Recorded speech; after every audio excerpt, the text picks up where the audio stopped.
Olá, tudo bem com você? Vamos para mais um quadro Notícias da Semana, só que já faz mais de 2 semanas que eu não gravo aqui, não apresento esse quadro. E aqueles que me acompanham pelas redes sociais, meu Instagram, Michelson Borges, ou Twitter, @criacionismo, Twitter agora é o X, ou mesmo Facebook, Pastor Michelson Borges, PR Michelson Borges, sabem que eu estive viajando fora do Brasil, fui convidado para ser o palestrante, o orador, pastor, por um grupo de 70 pessoas que visitou lugares bíblicos na Grécia e na Turquia. Lugares como Filipos, Tessalônica, Bereia, Atenas, lá no Areópago de Atenas, e tantos outros. Quem está acompanhando meu canal já deve ter visto aí os vídeos que eu postei, e em breve, pastor Roger, eu, a Michela, do Mapa na Mão, vamos apresentar uma live falando sobre como foi essa viagem, como foi o aprendizado, tanto cultural quanto bíblico. Realmente foi uma imersão bastante interessante, muito inspiradora, e queremos compartilhar com você aquilo que nós vimos e experimentamos lá na Turquia e na Grécia. Vamos então àquilo que eu postei nas últimas semanas aí no blog outraleitura.com.br. Aproveito para convidar você a acompanhar esse blog, já existe há mais de 10 anos, o blog criacionismo.com.br também, já existe há quase 20 anos, tem muito conteúdo ali, você pode acessar, você pode usar os buscadores de ambos os blogs, pesquisar por assunto, por palavra-chave, e eu tenho certeza que encontrará muita coisa ali em suas pesquisas, ok? Se inscreva também aqui no canal, se você não fez isso ainda, acione o sininho para receber os avisos de novas publicações e compartilhe os conteúdos aqui do canal, se você julgar que eles possam ser úteis para outras pessoas.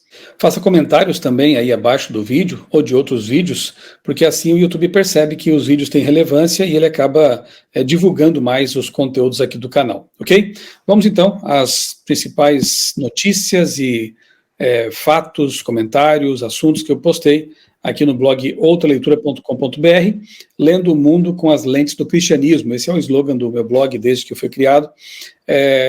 Aqui eu divulgo vários tipos de assuntos, né, comportamento, ciência, cultura, enfim, mídia, mas sempre com o viés cristão, sempre com a lente da Bíblia Sagrada. Portanto, é um filtro, sim, é um filtro que eu utilizo para analisar as várias notícias que divulgo aqui nesse blog, ok? Vamos lá então, arqueologia comprova a existência de fosso bíblico ao norte de Jerusalém. Pesquisadores descobriram ruínas de um antigo fosso construído há mais de 3.000 anos na cidade de Davi. Ou seja, é mais uma descoberta arqueológica que confirma o pano de fundo histórico da Bíblia, mostrando que a Bíblia realmente é um livro confiável, é um livro historicamente preciso. Mais de 40 personagens, 40 localidades bíblicas já foram descobertas pelas pás dos arqueólogos, mostrando que realmente o pano de fundo bíblico histórico da Bíblia ele é confiável e, portanto, também a sua teologia, né? No caso aqui dessa descoberta, arqueólogos descobriram uma estrutura monumental em Jerusalém, mencionada em 2 livros da Bíblia. Os pesquisadores descobriram ruínas de um antigo fosso construído há mais de 3.000 anos na cidade de Davi, considerada uma das cidades mais antigas da história. Aqui você vê então 2 fotos do local, né, sendo escavado. E, de fato, né, o local aqui, chamado de Milo, ele aparece no livro de Reis e também no outro livro da Bíblia aqui, se não me engano, Crônicas. Enfim, ele está presente em 2 livros bíblicos. E aqui tem uma menção, ó. Salomão construiu o Milo e fechou a brecha no muro da cidade de Davi, seu pai. 1 Reis, capítulo 11, verso 27. Então, é bom, né, que a gente tenha essas descobertas, não para nós fundamentarmos a nossa fé, nada disso. A nossa fé, ela é a certeza que nós temos na confiança em nosso Deus, inclusive uma certeza de coisas que nós não vemos, mas é uma firme convicção porque temos uma experiência real com Deus. Mas essas descobertas arqueológicas, elas confirmam, elas respaldam, elas dão uma base material para essa fé. Então confie na palavra de Deus. Aqui no meu blog, aqui no menu, na verdade no blog criacionismo.com.br, tem aqui no menu superior daquele blog um botãozinho com a palavra arqueologia, ou arqueologia bíblica. Você clica ali, você vai encontrar um monte de descobertas arqueológicas que eu já cataloguei e disponibilizei aqui no blog Criacionismo. Então, fica aqui a dica, se você quiser mostrar para algum amigo que desconfia da veracidade da Bíblia no que diz respeito à história, você tem muitos materiais aí arqueológicos para provar isso. Comentário da lição. Milagres à margem do lago. Então, você sabe já que no meu canal aqui eu divulgo toda semana, posto aqui toda semana um vídeo com o resumo da lição. Semana passada eu não consegui porque estava no outro fuso horário, realmente foi uma rotina bastante intensa ali na Turquia e na Grécia. Eram 2 sermões por dia, viagens, visita aos sítios, né, arqueológicos. Então, não consegui gravar o resumo da lição da semana passada, mas aqui está o desta semana. Está muito bonita a lição, a lição desse trimestre, na verdade, né? Falando sobre o livro de Marcos, o Evangelho de Marcos, e nessa semana o foco foram os milagres à beira do lago da Galileia.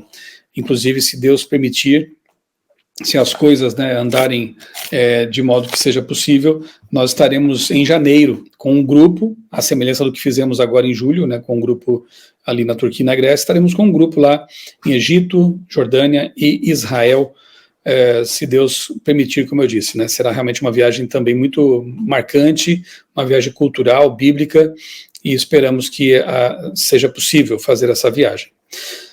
Blasfêmia e intolerância nas Olimpíadas. Eu gravei um vídeo, um breve vídeo, né, lá na viagem mesmo em que eu estava, para não deixar passar em branco o que aconteceu lá na abertura das Olimpíadas, e coloquei aqui está o vídeo, né, caso você não tenha assistido ainda. Mas alguns disseram que, na verdade, não era uma paródia da Santa Ceia, e sim ali do Festim dos Deuses. Calma, já vou chegar nesse ponto aí. Postei também aqui no meu canal, no meu blog, uma análise a respeito dessa afirmação que alguns fizeram para tentar salvar ali, né, livrar a barra desse pessoal aí que debochou da fé cristã. E depois eu vou explicar para você direitinho o que é isso aí. Mas, enfim, aqui abaixo eu postei um texto do meu amigo, pastor Felipe Amorim, lá da Novo Tempo. No Instagram dele, ele postou esse texto aqui, uma análise, uma reflexão interessante, eu vou ler para você. A abertura das Olimpíadas revelou mais uma faceta do progressismo. Além de tudo o que já sabíamos, como a intolerância, apesar de vomitarem a palavra tolerância para todo o tempo, o desrespeito com a fé alheia, a dissonância cognitiva e uma série de desequilíbrios emocionais e mentais. Agora ficou evidente outra característica do progressismo, a covardia. Explico. Eles tinham pelo menos 2 opções de religiões para satirizar, o cristianismo e o islamismo. Se tratando da França, o islamismo está em maior evidência e tem crescido muito mais. Por que não fizeram uma sátira sobre Maomé? Deduzo que o medo, a covardia, seja a principal explicação. Sim, os progressistas só são valentes contra o cristianismo porque sabem que somos pacíficos. Na França, eles têm exemplos suficientes das consequências de mexer com o Islã. Estou defendendo que deveriam ter mexido com o Islã em vez de mexer com o cristianismo? Não, definitivamente não. A cosmovisão cristã defende a verdadeira tolerância, o verdadeiro respeito a todas as crenças e não crenças. Só estou comentando o quanto são covardes. O medo, contudo, não é a única explicação para o que fizeram na abertura das Olimpíadas. A outra parte da explicação diz respeito ao fato de o cristianismo ser a religião que verdadeiramente desafia o estilo de vida devasso dos progressistas. Eles precisam acabar com o cristianismo para que possam avançar com o aborto, o feminismo, as práticas homossexuais e tantos outros desvios de caráter. Acho que eles esqueceram ou esquecem que já tentaram diversas vezes acabar com o cristianismo. Na França, inclusive, tentaram extinguir a fé cristã. Nunca conseguiram e nunca conseguirão. Ouvi certa vez que o cristianismo é um prego que já desgastou muitos martelos. É por aí. Então, se você ainda acha que aqui na verdade era o festim dos deuses, bom, primeiramente, o alvo foi alcançado no sentido de que todo mundo praticamente que viu isso aqui, mesmo pessoas que não têm relação com religião, associaram diretamente com a Santa Ceia, o quadro de Leonardo da Vinci, que foi pintado no contexto cristão, né? Embora apareça aqui o deus Baco, né, o deus do vinho também nessa cena aí. Mas daqui a pouco eu volto ao assunto e você vai entender que, na verdade, quem diz que esse pessoal estava se referindo ao quadro Festim dos Deuses comete um erro histórico aí considerável. Nos caminhos de Paulo e as igrejas do Apocalipse. Como eu disse, então, na viagem que fizemos aí para Grécia e Turquia, eu gravei aí vídeos, não foi fácil, né, porque era de dia filmando, falando, pregando, e à noite editando esses vídeos, foi o que deu para fazer, né, os vídeos não são assim profissionais, né, mas aqui você pode ter uma ideia de tudo que nós vimos nessa viagem, começando com Niceia, falando ali sobre o concílio de Niceia, a divindade de Cristo, depois passamos pela Capadócia, vimos ali as cidades de refúgio, né, dos cristãos que viveram na Capadócia, as cidades subterrâneas também, onde eles se escondiam das perseguições, passamos por Laodiceia, vimos ali as ruínas de algumas igrejas do Apocalipse, né, começando aqui por Laodiceia, que fica perto, mais ou menos perto de Hierápolis, de onde vinham as águas. Hierápolis tem águas termais quentes, quando chegavam a Laodiceia estavam mornas já. É perfeito ali, a simbologia perfeita usada por João, inspirado por Deus, dos elementos geográficos, culturais dessas cidades aí.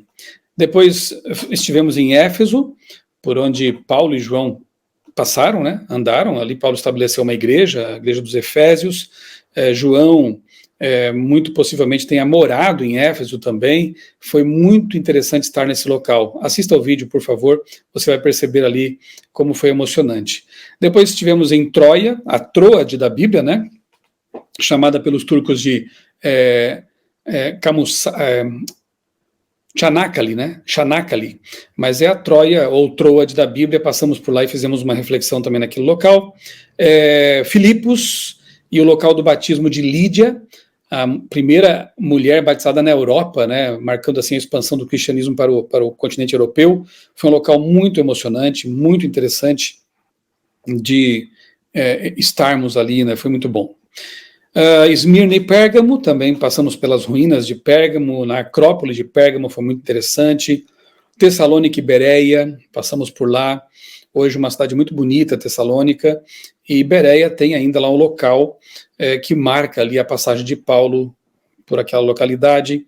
Areópago, visitamos ali Atenas, inclusive preguei na Igreja Central de Atenas, foi uma experiência bem interessante, os irmãos muito queridos nos receberam lá, nos deram um almoço no sábado, pegamos alguns livros missionários que a igreja tinha em caixas lá, em grego, e distribuímos também, por onde passamos ali nos hotéis e pelos guias turísticos, enfim, foi bem interessante isso aí. E fizemos uma reflexão lá no Areópago, foi muito bom. E finalizamos a nossa viagem, no que diz respeito à parte bíblica, em Corinto. Ali passamos um tempo nas ruínas de Corinto e fizemos também uma reflexão, oramos em todos esses lugares, foi uma experiência realmente muito especial. E aqui, parte do nosso grupo, quando estávamos lá na Capadócia, né? E aqui nesse vídeo tem alguns testemunhos de pessoas que viajaram conosco, e do grupo aí, dizendo como foi marcante para eles essa viagem. Então, aqui estão todos os vídeos da viagem, e em breve, como eu disse, pastor Roger e eu faremos uma live aí, contando detalhes sobre isso e mostrando para você, mais uma vez, como a Bíblia é real, como a Bíblia se torna palpável quando a gente consegue visitar esses lugares por onde os personagens passaram. Cristianismo moldado, uma reflexão bem interessante, né? Eu desconheço o autor aqui, mas achei por bem publicá-la aqui, que diz o seguinte, ó: o cristianismo que conhecemos hoje foi moldado. Os seguidores do caminho, que viraram seita dos nazarenos, que viraram cristãos na Antioquia da Síria, eram pobres, ou se faziam pobres por amor ao evangelho. Nenhum grupo deles tinha templos, adoravam em casas, em tumbas ou nos campos.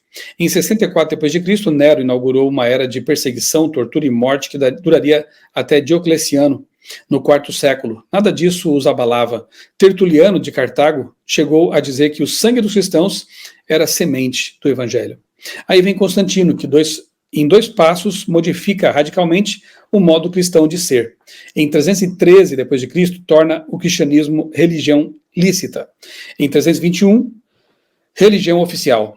E Teodósio, em 380 d.C., a torna obrigatória em todo o império. Não havia mais conversão espontânea à fé cristã, mas aderência por medo da perda da vida. Milhares de pagãos trouxeram toda a sua bagagem cultural e filosófica para dentro do cristianismo. Agora, bispos com costas marcadas pelas torturas, passaram a morar em casas confortáveis e a frequentar as termas. Com a supremacia do bispo de Roma sobre os demais bispos no VI século, e o vácuo de poder deixado por Constantino ao transferir a capital do império para Bizâncio, a atual Istambul, onde estivemos também, né, no século IV, o cristianismo passa a ser imperial. Nessa fase, líderes se sentavam em tronos, usavam coroas, cetros, vestes reais, se banqueteavam e tinham súditos, não ovelhas. Nós nos acostumamos com esse cristianismo de pompa, de catedrais, de luxo e um modo hierarquizado de ser. Mesmo no mundo protestante, o jeito constantino de ser está presente em igrejas que têm a forma de casas de espetáculos, onde alguém no palco comanda o show para uma plateia estática e descompromissada. Em pastores que determinam desde o que vestir até em quem votar, em fortunas geradas por dízimos e ofertas que, ao invés de servirem para a pregação do evangelho, só alimentam a sanha de poder de líderes evangélicos inescrupulosos. Tudo isso tem o dedo de Constantino o Grande. Nem ele imaginaria a extensão de sua influência. Mas há exceções? Claro que há. Sempre há. E com essa consciência, eu quero cada vez mais fazer parte dela. Ou seja, viver o cristianismo puro, da Bíblia, aquele ensinado por Jesus e pelos apóstolos. Em nossa viagem pela Turquia e pela Grécia, nos lugares históricos ali do cristianismo, nós podemos ter um vislumbre de como era ser cristão no século I. O cristianismo puro da igreja de Éfeso, de Esmirna, é esse que devemos desejar e é esse que temos que viver. Reavivados por Sua Palavra, convite especial no Reavivados por Sua Palavra, esse projeto maravilhoso que já está na sua 4ª fase, mais de 12 anos aí, estamos lendo a Bíblia todos os dias, capítulo por capítulo, já é a 4ª vez que estamos lendo a Bíblia toda. Como nós passamos agora para o Novo Testamento nessa semana, recentemente, eu deixo aqui mais uma vez um convite para você que queira ingressar numa comunidade. Ali não há participação, não há postagem de qualquer outro assunto, somente eu posto ali na comunidade os conteúdos que eu crio todos os dias, um resumo do capítulo, um vídeo, áudios, artes que você pode usar nas suas redes sociais, todos os dias. É o meu compromisso já há 12 anos. Eu faço minhas reflexões diárias de um capítulo da Bíblia, ali com base no capítulo da Bíblia, e posto esses conteúdos nesta comunidade aqui, e também no meu Instagram, no meu Facebook, no meu Twitter, todos os dias eu posto ali esses conteúdos. Tem sido uma bênção. Se você quiser fazer parte dessa comunidade, aqui nesse post está o link, é só você ir aqui no meu blog, né, outraleitura.com.br, procurar essa postagem aqui, Reavivar Sua Palavra, e clicar nesse link aqui. Você vai ser direcionado para a comunidade no WhatsApp e receberá diariamente esses conteúdos, ok? Em 46 segundos, italiana abandona a luta contra a boxeadora reprovada em teste de gênero. Nesse caso aqui, diferentemente do que alguns haviam pensado e confundido, essa boxeadora não é transgênero, embora muitos transgênero, homens biológicos, estejam participando de provas femininas de natação, ciclismo, luta, e estão vencendo, obviamente, porque seu corpo foi moldado por hormônios masculinos durante toda a adolescência, tem ossos, músculos mais fortes, como eu já comentei aqui algumas vezes. Neste caso aqui, é o caso de uma intersexo, né, como alguns chamam, enfim. Ocorre que ela foi criada como menina, embora seja bem maior que o oponente ali, mais forte, enfim. Ela não passou em alguns testes anteriores, em outras ligas de esporte, porque tem mais testosterona no corpo dela, ou seja, seria uma espécie de doping, né, caso fosse mulher. Mas ela tem essa anomalia, que é o fato de ter cromossomos XY, ou seja, ela é cromossomicamente um homem, mas com características, como por exemplo tem vagina, né, características de mulher. Mas acabou impedindo essa italiana, uma mulher, né, normal, de realizar seu sonho, né, de vencer a luta, que ela queria dedicar ao pai, inclusive, né, não conseguiu enfrentar essa outra boxeadora aqui, que tem essa condição anômala. Agora, fica a reflexão, né, porque se, no caso desta boxeadora, não foi possível, ela teve vantagens e foi reprovada em outras provas, né, em outras competições, por ter características masculinas e mais testosterona, o que lhe confere mais força, velocidade, agressividade, por que várias competições têm aceitado aí transgêneros? Pessoas que acabam redesignando, né, seu gênero, mas que, isso é inegável, repito, durante toda a sua adolescência, na sua formação ali biológica, fisiológica, tiveram o corpo banhado por muito mais testosterona do que as meninas, do que mulheres normais. Então elas vão ter mais força, mais resistência, mais altura, muitas vezes, enfim. Por que elas são permitidas, essas transgênero, lutarem contra mulheres, ou competirem contra mulheres, quando uma mulher normal se dopa com testosterona, não pode competir, ou quando uma mulher que tem essa condição aqui, do caso dessa luta aqui, também não poderia competir por ser uma desvantagem para a mulher. É algo que tem chamado a atenção, causado discussões, controvérsias, polêmicas, e estranhamente temos visto aí o silêncio das feministas que deveriam estar defendendo as mulheres, que se criem então provas, modalidades específicas para transgêneros, porque colocar para lutar ou para competir um homem biológico contra uma mulher biológica realmente não é algo correto, não é justo, e as defensoras dos direitos das mulheres, e os defensores também, deveriam se preocupar com as mulheres nesse caso aqui também. Aqui algumas fotos para você comparar as duas lutadoras, né? Ela realmente ficou bastante abalada, bastante triste, essa lutadora italiana. E aqui está a outra, né? Que tem essa condição anômala, embora seja, em alguns sentidos, né? Em vários sentidos, mulher, tem cromossomos masculinos.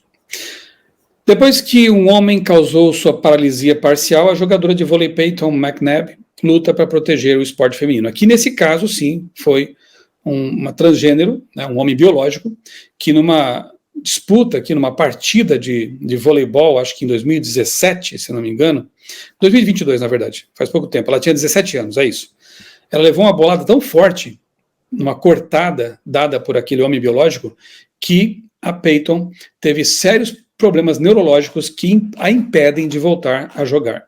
E hoje ela é uma defensora dos direitos das mulheres esportistas, né? Porque considera uma injustiça realmente homens biológicos estarem disputando provas com mulheres biológicas. Então aqui está o texto, você pode depois ler e entender melhor o caso, ok? Entre a última ceia e a festa dos deuses, fio da história. Aí sim, aquilo que eu falava sobre aquela paródia da última ceia e a tal da festa dos deuses, né, essa pintura. Os simpáticos organizadores dos jogos talvez não soubessem esta pequena história, mas a ignorância não os torna inocentes. Já os comentadores televisivos são, na grande maioria, inocentes. Na sequência da polêmica causada por uma das cenas da cerimônia de abertura dos Jogos Olímpicos, muitos sabichões, inclusive comentadores das nossas televisões, como Ana Gomes, o autor aqui é português, criticaram a reação dos católicos e dos cristãos, de modo geral, que se indignaram. Então, esses católicos, esses cristãos, não sabiam que essa cena era uma adaptação de um quadro de um pintor neerlandês sobre o tema O Festim dos Deuses e que não tinha nada a ver com a Última Ceia de Leonardo da Vinci?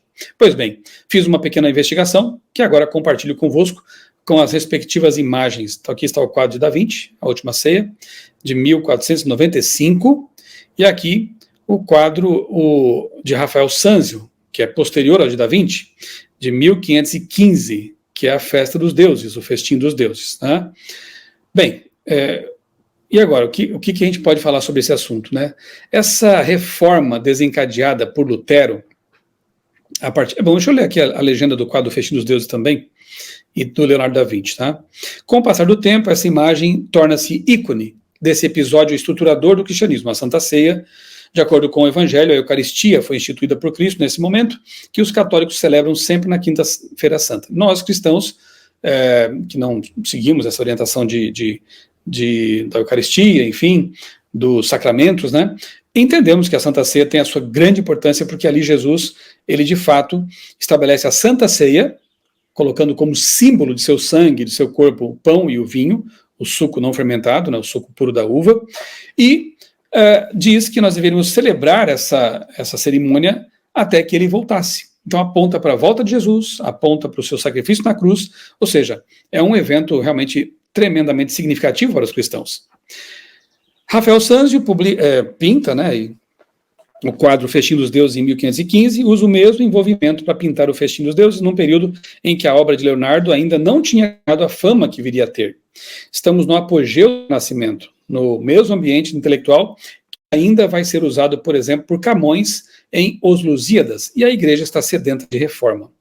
Mas essa reforma, desencadeada por Lutero a partir de 1517, vai trazer mais do que a reforma das instituições, que quase todos desejavam. Lutero nega a maior parte dos sacramentos, incluindo a Eucaristia, e o ministério da transubstanciação, que é aquela crença de que o sacerdote, ao elevar a hóstia ali, transformaria literalmente aquele pão ali no corpo de Cristo. Enfim, é uma crença, um dogma católico, né? Certamente por isso os artistas que continuaram a pintar o Festim dos Deuses colocaram-no antes no jardim, separando a tradição greco-romana das novas polêmicas suscitadas pela Reforma. A memória da última ceia ganhou um novo sentido desde então e passou a ser preservada. Então o festim passa a ser pintado no jardim, ok? Para diferenciar como é o caso aqui, ó, um quadro iniciado por Bellini em 1436, 1416, mas terminado por Tiziano, 1490, 1576. Mostra precisamente essa envolvência, né, os deuses gregos ali num jardim, ok? Aqui, o mesmo se diga de O Festim dos Deuses, pintado por Rubens, 1577, 1640, também não estão numa mesa, né, ali a mesa, e O Festim dos Deuses, atribuído a Jan van Balen, e Hendrik van Kessel, moradores da católica Antuérpia, em meados do século XVII, também aqui num jardim, ok? Até que, veja só, outros temas semelhantes, como o Triunfo de Baco, por Velázquez, 1629, também foram pintados na envolvência de um jardim. Os nossos simpáticos e inocentes organizadores dos Jogos Olímpicos desconhecem toda essa tradição católica ou pura e simplesmente ignoraram-na. Rubens, Tiziano, passou longe, né? Bem, entretanto, em 1635, Jan Harmens van Bijlert, neerlandês calvinista, estabelecido em Utrecht, que visitara a Itália e se deixou influenciar por Caravaggio, resolveu também pintar o Festim dos Deuses, mas ao contrário do que faziam seus colegas católicos de Antuérpia, decidiu repor o festim em torno de uma mesa, ao modo da icônica Última Ceia. Está aqui, então, a referida pintura. Resumindo, o quadro de Bijlert não é a representação original do Festim dos Deuses, que foi pintado em plena Contra-Reforma por católicos, num outro enquadramento. O quadro de Bijlert, produzido em plena Guerra dos 30 Anos, quando católicos e protestantes se enfrentavam cruelmente nos campos de batalha e disputavam-se sem quartel as questões teológicas nos púlpitos e nos livros, tem de ser entendido no enquadramento de afrontamento contra o mundo católico. Bijlert, que viajara pela Itália, sabia o que estava fazendo. Os simpáticos organizadores dos Jogos Olímpicos talvez não soubessem dessa pequena história que aqui vos alinhavei, mas a ignorância deles não os torna inocentes.